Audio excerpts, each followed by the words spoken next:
Hola, ¿qué tal? Espero que esté todo bien allá donde nos estéis escuchando. Bienvenido a esta entrevista que vamos a hacer para el canal de Lo Simple No Vale.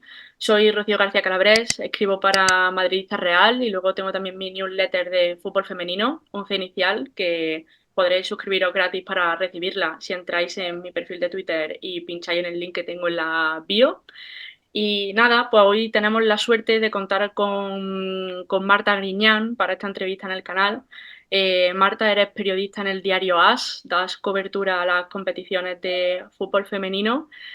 Un placer tenerte aquí. ¿Qué tal? ¿Cómo estás? Muchas gracias. Pues nada, encantada de estar aquí. Ha costado un poquito cuadrar la agenda, pero de verdad que intento estar disponible también para grabar este tipo de vídeos, ir a canales de YouTube, porque creo que también dan visibilidad a Real Madrid femenino, en este caso, a fútbol femenino, y que hay que ayudar entre todos, ¿no?, a que esto siga creciendo.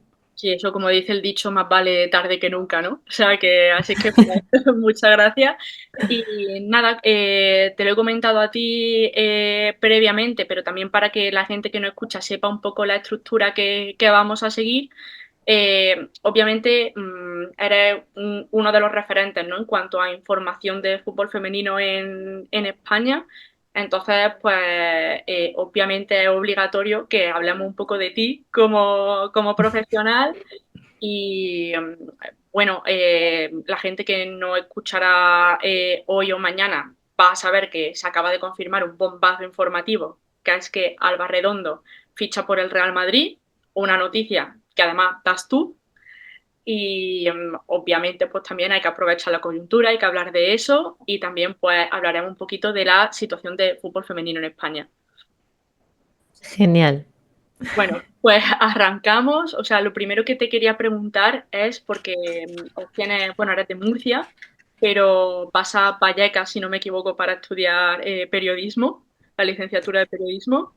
Eh, ¿En qué momento decide Marta Griñán que quiere hacer periodismo y también dedicarse a lo que es cubrir el fútbol femenino? Bueno, son procesos un poco diferentes, ¿no? Pero bueno, yo cuento las historias de todo. Es verdad que pone a Vallecas no me mudo exactamente, pero bueno, ahora vivo en Vallecas, estoy aquí muy integrada en el barrio y demás, entonces pues sí que estoy bien con que se diga que vengo a Vallecas. El fútbol en general ha estado pues presente en mi vida desde pequeña.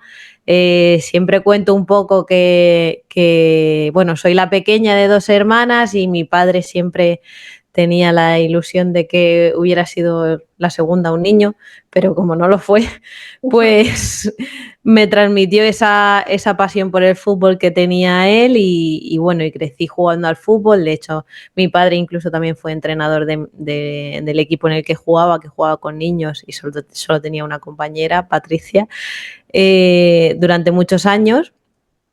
Y nada, una vez que crezco, es verdad que mis primeros años son por motivos laborales de mi padre, mis primeros años los paso aquí en Valdemoro, en Madrid, Sí. y después volvemos a Murcia, que es de donde es toda mi familia, y allí vivo hasta los 18 años. En Murcia ya dejo de jugar al fútbol a los 13, 14, que es cuando ya no puedes estar en mixto y no tenía ningún equipo femenino cerca, que es una realidad que, bueno, a las niñas nacidas en los 90 yo creo que les ha pasado a muchísimas, aunque Sí. ahora ya va siendo menos habitual, pero si eres niña de los 90 o tenías equipo femenino cerca o el esfuerzo que hacían, que les tocaba hacer a tus padres para que jugaras al fútbol, pues era muy grande y en muchos casos pues se deja.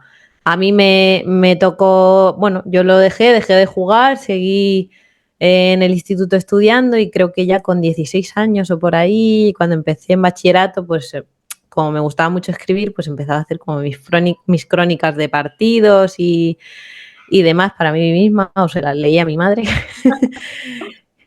Y nada, ahí ya se lo empecé a decir a algunos profesores que sí que me gustaría estudiar periodismo. Tenía muy claro que quería periodismo deportivo y dedicarme al fútbol porque era como, bueno, no he podido ser jugadora, Sí, porque cerrar el no, círculo, ¿no? Por así decirlo. claro, nunca he tenido tampoco las cualidades yo creo que para ser futbolista, pero bueno, Yo tampoco. eh, Sí, Al final era una forma de, bueno, en sí, seguir relacionada con el fútbol y que, pues yo qué sé, tenemos que dedicar el 70% de nuestra vida a trabajar, pues por lo menos que el trabajo te guste, ¿no? Y por eso decidí estudiar periodismo. Después en la carrera pues te vas especializando en deportes, en fútbol, y el femenino concretamente llega por dos vías diferentes, o lo que yo empiezo a acercarme. Mis primeras prácticas, bueno, las primeras fueron en la Opinión de Murcia, pero las segundas fueron en el diario Marca, que es ahora la competencia del medio en el que trabajo ahora actualmente. Y creo que fue en el verano de 2013, ya ha pasado muchos años.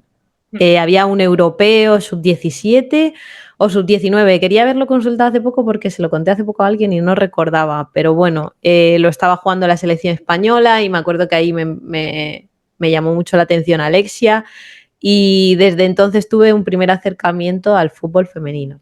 Y sí, después ya, viviendo en Vallecas y siendo abonada del Rayo, pues iba a ver al Rayo femenino siempre, me encantaba ver a las jugadoras, me encantaban los valores que transmitían futbolistas, pues que a lo mejor no iban a vivir siempre del fútbol ni iban a cobrar, pero transmitían lo que es el fútbol de siempre, ¿no? El que hemos vivido de pequeñas, pues jugadoras como Marta Perarnau, que ahora está en Italia.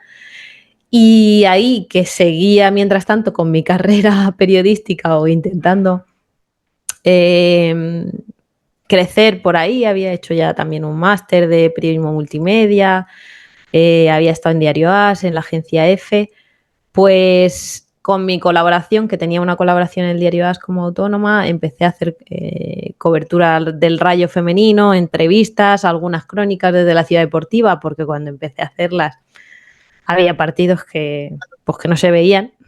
Entonces era una necesidad, si venía el Barça, pues que alguien fuera a contar el Rayo Barça femenino, ¿no? Y desde ahí pues ya se ha ido abriendo un poco el camino, y siempre hay que tener un poco de suerte también para que te puedas colocar en un lugar en el que estoy ahora, como es el Diario As, que creo que es un sitio privilegiado para contar la actualidad del fútbol femenino y para darle visibilidad, como me toca hacer ahora. sí. Hombre, yo creo que todas las que de pequeñas nos ha gustado el fútbol y tal, ver también el crecimiento que está teniendo el fútbol femenino, pues algo que, oye, ¿no? Que qué bonito, ¿no? Que por fin pues estén consiguiendo estas cosas, aunque todavía obviamente en España pues queda mucho camino que recorrer si lo comparamos con otras ligas, pero claro, a fin de cuentas, si siempre has jugado al fútbol y ahora tienes la suerte de dedicarte a ello también en un medio como es As, ¿no? Pues la verdad es que sí que es una suerte. Y comentarte también, porque, o sea, viendo tu formación complementaria, has dicho que tienes ese máster en periodismo multimedia, pero es verdad que también haces un posgrado en políticas de igualdad. Entonces, También. claro, entonces yo quería preguntarte que cómo surge eso, porque para mí hay una relación directa, ¿no? Entre lo que es deporte femenino e igualdad, porque a fin de cuentas está rompiendo barreras en la sociedad. Mm. Eh, pero ¿cómo lo ves tú o qué es para ti? Pues mira, yo siempre, bueno, de forma un poco altruista y demás, he tenido ese acercamiento, esa formación autodidacta en igualdad, y a través en mi primer máster de periodismo multimedia hago un TFM sobre precisamente una comparativa de cómo se cubre un gran evento o un gran éxito deportivo siendo protagonista hombre y protagonista mujer. Son por la victoria de Rafa Nadal en Wimbledon y la de Garbiñe Muguruza, ¿no? Y haciendo esa comparativa. Y ahí hablo con Clara Sainz de Baranda, para hacer mi TFM, que es una profesora, pues es doctorada en periodismo. Y ella es una de las profesoras que después impulsan ese posgrado en igualdad, y la parte que más me interesa, pues aparte de porque yo creo que ya estaba bastante formada en cuanto a igualdad por mi cuenta, pero aparte de porque, bueno, hay un poco también de titulitis en este país, por tener algo que así lo acreditara, por terminar de formarme en eso, en hacer una comunicación igualitaria, en que, pues eso, en quitarle la etiqueta, en colaborar en quitarle la etiqueta a fútbol femenino, ¿no? Que es fútbol practicado por mujeres, que se hable de competiciones femeninas y competiciones masculinas, pero no diferenciar o quitarle valor a algo por ponerle un apellido. Y esa era la parte que más me llamaba la atención. Aparte, pues también aprendí a hacer planes de igualdad y eso también te Todo ayuda a estar un poco vigilante, ¿no? Cuando cubres el día a día de clubes o de deportes y todo te nutre, todo ayuda, pero sí que me interesaban sobre todo esas dos partes, hacer que me ayudase a tratar de forma igualitaria a las deportistas y crear un poco también de cultura, porque creo que íbamos un poco atrasados en eso. Hombre, es verdad que España, ¿no? Si lo comparas con el resto de Europa, es un país que, bueno, la democracia llega tarde en comparación con otros países. Luego también con la etapa del franquismo, los avances que se habían hecho para visibilizar a la mujer en el deporte se frenan. O sea, ya es verdad que, pues claro, todo eso ha ido conformando la sociedad de hoy día y pues, todavía nos queda mucho por avanzar porque hemos ido muchos años a la cola, ¿no? Y entonces, claro, o sea, en esa tesitura de eliminar lo que es el género, ¿no? Tanto del deporte y luego también que a nivel mediático pues, ha faltado mucha cobertura para el fútbol femenino. Quería preguntarte, porque claro, desde que tú empiezas hasta ahora, la evolución de la cobertura mediática para el fútbol femenino también ha cambiado mucho aquí en España. Entonces quería preguntarte de cuáles son esos pequeños detalles que tú ves pues, en tu redacción, en los medios que tenéis disponibles los periodistas, o sea, un poco todo en la cobertura también de los partidos. ¿En qué pequeños detalles se nota el decir, oye, pues de antes a ahora, la verdad es que vamos cambiando bastante? Total, yo sí lo noto en el día a día desde 2022, yo creo, más o menos.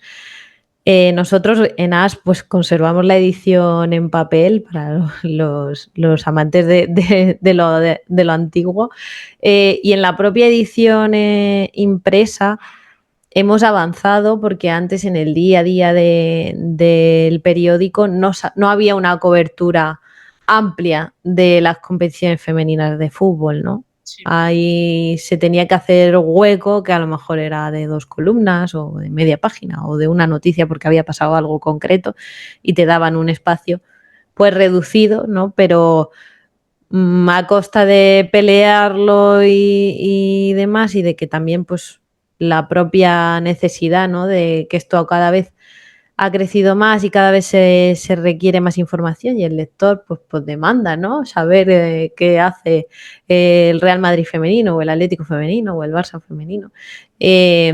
Pues hoy en día llevamos siempre, casi siempre, vamos, seguro al 100%, una página de información diaria y Sí. si no dos. Por supuesto, ya cuando se cubre el día a día de un mundial o algo más, pues hay más espacio todavía. Pero lo mínimo, lo normal se ha cambiado en que yo he vivido, ¿no? Llevo en AS colaborando hice mi beca en 2014, voy a hacer 10 años ahora y llevo colaborando desde 2018, creo que entré sí, para dar Sí. refuerzo en el mundial de 2018, no recuerdo muy bien. Mm. Pero lo he visto, lo he notado, o sea, lo he visto y lo he podido participar en ello porque llevo desde hace unos años haciendo el día a día de las competiciones femeninas. O sea que ahí se ve. Y luego también se ve en la propia portada en la home del diario AS que cada vez tiene más visibilidad. El bloque de fútbol femenino pues está un poquito más arriba. Hacer noticias del Real Madrid y van arriba, hacer las crónicas del Barça van arriba, Atlético femenino, y hay interés. También en los puestos de poder los jefes se van dando cuenta de que se interesa y se les da más espacio y yo creo que al final, pues lo que hablábamos, ¿no? Es una rueda que todo cuenta, todo suma y, y a día de hoy pues es palpable el cambio, yo creo. Sí, o sea, al final recalcar lo que dicen, ¿no? Que hay esa demanda en que haya información y, claro, aparte del interés que se tiene ya por parte del medio, la demanda está ahí, ¿no? Porque a fin de cuentas la información se hace también para que sea consumida. Entonces, Eso es. Y en el día a día, perdona que me he dejado algo que también, pues es verdad que, por ejemplo, pues llega la final de la Champions y te manda, ¿no? Llega la Eurocopa Sub-19 femenina el año pasado, la selección llegó a la final y As mandó a una redactora, a mi compañera Aymara, a cubrirla. Eso era impensable antes. De hecho, As fue el único medio que mandó y es algo que antes que era impensable. Este sábado pues vamos a Montjuic, a pesar de tener delegación en Barcelona, pues vamos a Montjuic a cubrirlo ahí la semifinal de Champions entre el Barça y Chelsea. O sea que en eso también se ha cambiado. Sí, que se le da ahí esa importancia y se le da, en definitiva, pues ese hueco y también para vosotros, ¿no? Decir, oye, pues facilitamos lo que tengáis, lo que necesitéis, que para allá que vais. O sea, porque es necesario también pues cubrir ese tipo de eventos. Alejándonos un poquito más de lo profesional y entroncando con una pregunta profesional pero personal, de todos los momentos que has vivido en tu carrera, ¿con cuál te quedaría? O sea, que tú digas, buah, pues es que lo repetiría tal y como fue. Oye, o sea, creo que nunca me lo han preguntado esto. No, me han venido dos a la cabeza. Uno es el momento de la final de la Champions femenina el año pasado en Eindhoven, por cómo se dio el partido para que el Barcelona ganara remontando, estar en una ciudad fuera con miles de personas desplazadas para ver un partido femenino de fútbol, que creo que es algo que es muy, muy novedoso, ¿no? Que una afición se desplace en masa para ello. De hecho, en Turín también lo hizo, en Turín también estuve, pero acabó mal. Lo que pasa es que en Turín no lo cubrí, estaba acreditada, pero al final no lo cubrí porque iba en muletas, que me había hecho, bueno, yo siempre estoy con algo en la rodilla y viajé al final, pero no lo cubrí como periodista. Diría eso, la final de la Champions de Eindhoven, de momento, pero en el Mundial no estuve. Y luego me viene también a la cabeza, pues esto más sentimental, un Rayo Barça aquí en el estadio de Vallecas, que el club le dio cero promoción y apenas estuvieron, apenas hubo 1000 personas, yo hice la crónica y para mí, o sea, fue muy emotivo porque empezaba, porque era un 1-1 a ese super Barça que se ha convertido ahora en lo que es, pero que ya había ganado esa liga y se empató al final con un gol de penalti de Jenny Hermoso, pero fue increíble ver a las jugadoras del Rayo empatando ese partido en el estadio, una pena por la afición, porque es que ya te digo que el club no quiso promocionar el partido en ningún momento, yo creo. Y apenas tuvo afición, pero lo viví, para mí fue muy especial, la verdad, vivir ese partido. Sí, hombre, yo creo que siempre, ¿no? Porque al final te enfrentas a un Barça, o sea que el Barça es mucho más, ya sea un equipo femenino o tal, pero es que tiene un escudo detrás, pues que, bueno, todo lo Sí, implica, ¿no? Como si es un Real Madrid y al final, pues bueno, pues empatarle, pues, joder, que obviamente, pues tiene ahí su cosita, ¿no? Eh, sí. Vale, pues pasamos ahora ya a lo que ha pasado esta mañana, o sea, hace una hora, que Mm, confirmabas el fichaje por parte del Real Madrid de Alba Redondo, que está ahora mismo juega en el Levante. Eh, ¿Cómo ha sido, cómo es ese momento, ¿no? En el que confirma el fichaje? O sea, hay unos nervios de periodista en el momento en el que va a confirmar. ¿Cómo se vive eso?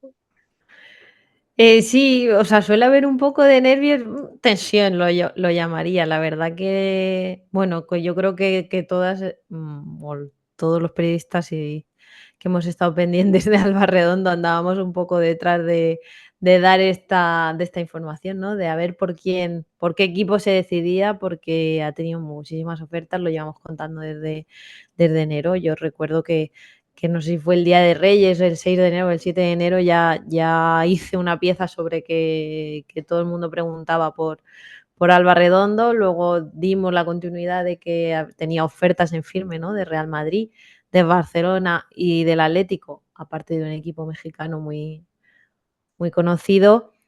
pero Alba tenía claro que quería seguir aquí porque le encanta, bueno, porque aparte porque tiene aquí su núcleo cercano y familiar, porque le encanta la Champions, es la competición que más se motiva y nada, andaba con la confirmación, ya la tenía por, pues eso, ya os cuento un poco el proceso, pues lo tienes confirmado por una fuente, pero necesitas al menos una más, ¿no? Para poder hacerlo. Hace poquitas horas me llega la segunda confirmación de que es el Madrid el destino que ella ha elegido y las últimas horas las paso confirmando, intentando confirmar pues qué contrato va a firmar y, y si está 100% cerrado o no. La información que hemos dado es esa, ¿no? Que el acuerdo es total, que Alba ya ha decidido que va a venir al Real Madrid, que el acuerdo con el club es total. Firmará por 3 temporadas, no está firmada, pero va a firmar por 3 temporadas porque falta el reconocimiento médico, como informamos en el diario AS. Pero vamos, salvo giro dramático de los acontecimientos, Alba Redondo va a jugar en el Real Madrid, 100%, lo podemos decir. Además, ella quería dejar esto cerrado antes de acabar la temporada y poder aclimatarse a su nueva ciudad y poder asentarse antes de, si va a los Juegos, antes de irse a los Juegos en julio. Otro tema ya. Entonces quería dejarlo cerrado y bueno, abril es un poco el mes donde la mayoría están ya intentando dejar su futuro cerrado. La Mm, mayoría o los grandes nombres sí. que quedan libres. Porque claro, ¿qué piensas? Por ejemplo, se habla también del fichaje de María Méndez, también de Levante, también lo comentaba ahí en el artículo. Eh, ¿Cómo crees que pueden encajar ambos perfiles en el Real Madrid? Yo creo que María Méndez, mi opinión personal, de pie, porque el Real Madrid necesita de centrales, pero el de Alba es verdad que ha generado más dudas, ¿no? Porque el Real Madrid tiene ya la delantera más copada, o sea, tiene a Brun, tiene a Moller, Carla Camacho, que aunque ahora estaba lesionada, pero puede incorporarse. Ha generado más dudas, entonces, ¿cuál sería tu opinión personal? ¿Qué crees que el Real Madrid ha podido ver en Alba como para decir, es una pieza que nos puede completar?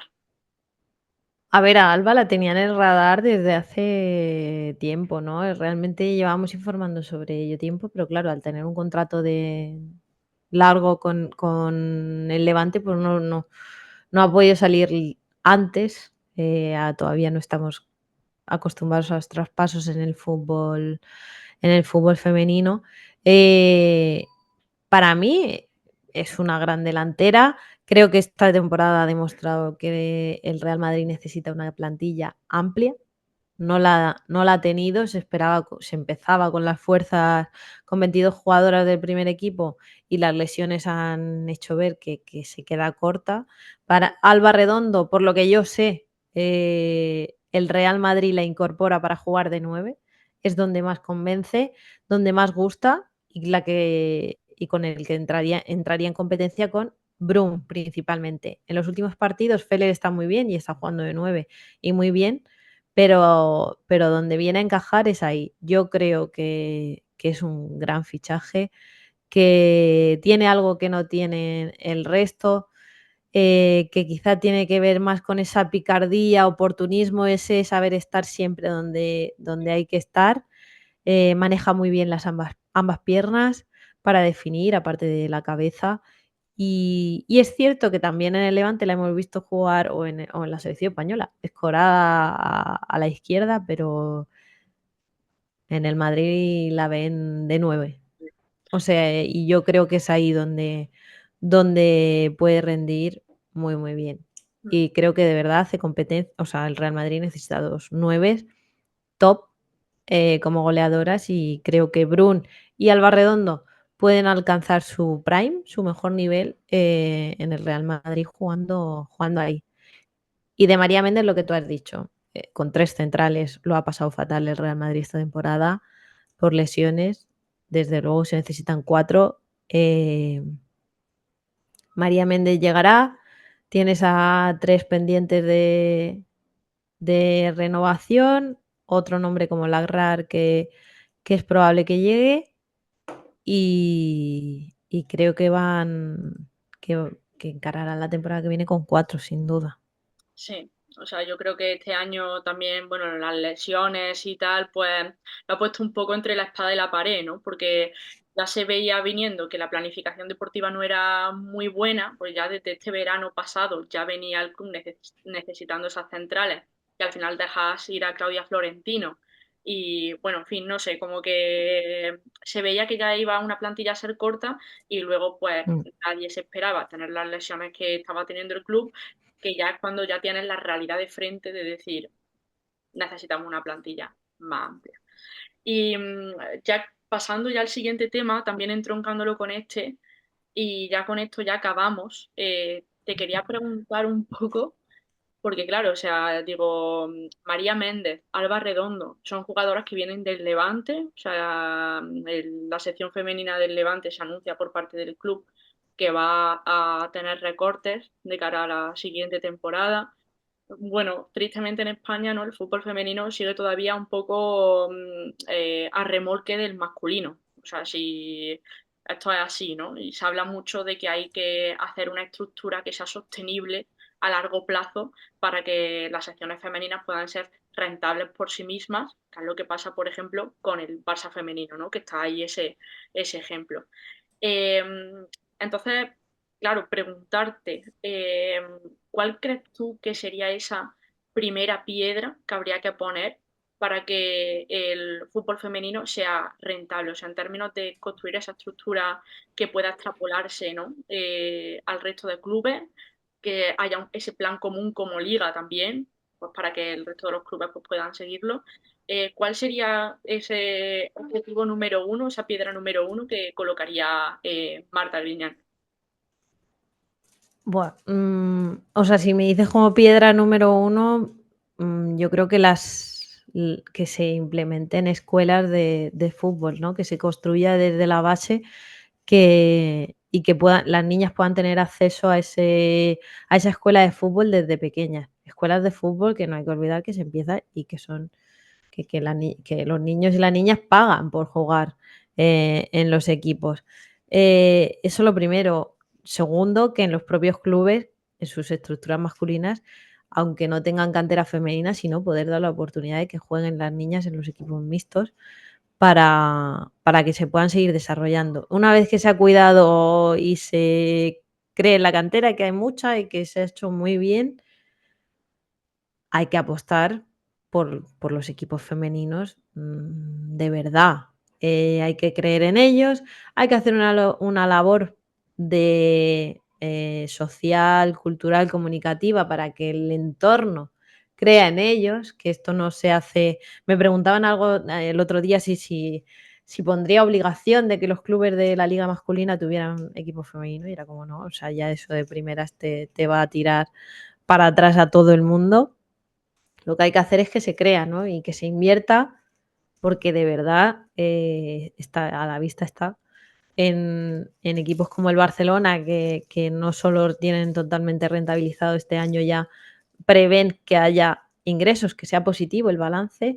Es la única sección que lo hace y el único equipo femenino en España que presenta ese balance, que tienen patrocinadores, las futbolistas son reconocidísimas, que hacen una firma de autógrafos cada 2 meses y se llena, o sea que la gente en Barcelona acude en masa.